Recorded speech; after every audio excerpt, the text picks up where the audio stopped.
the Capitol Police, a group of them have filed a lawsuit against you and the president and some other people. Can you tell us more about that? Well, it's actually worse than that.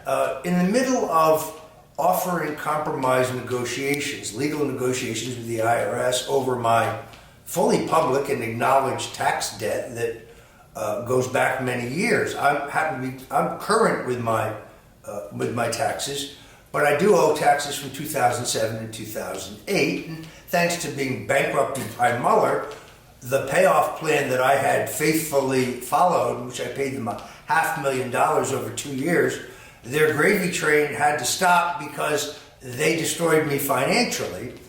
But that civil complaint filed by the Biden Justice Department at 6 o'clock on a Friday makes numerous assertions that try to imply in a sensationalized way that my wife and I have evaded taxes or hidden assets when that is simply not true.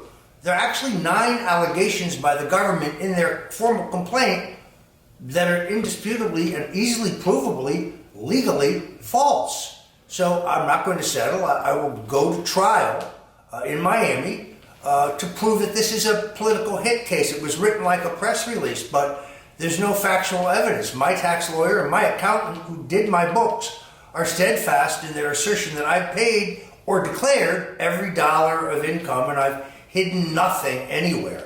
But, it's a Daily Beast headline. That's the problem. Now comes this new lawsuit.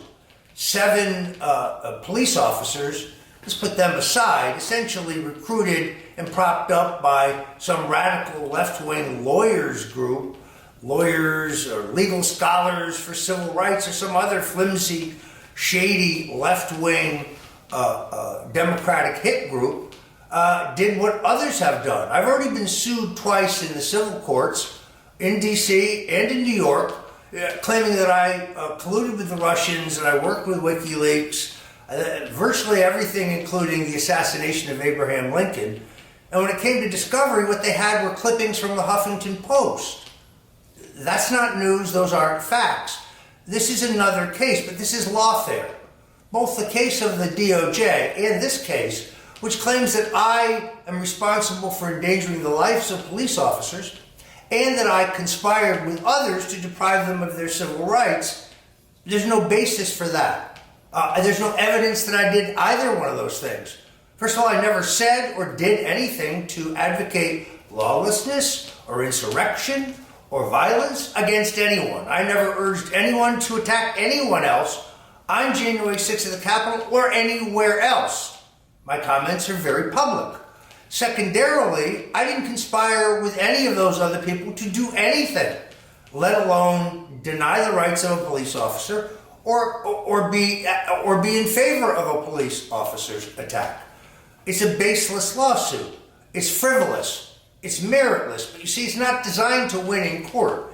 It's designed to generate negative headlines as clickbait because the drooling left can't get over the fact that I sidestepped their snare, thank you, Jesus, and I'm even breathing today. Go on Twitter, Javier. It's a sewer of invective and hate against me, my family, my wife. It's outrageous.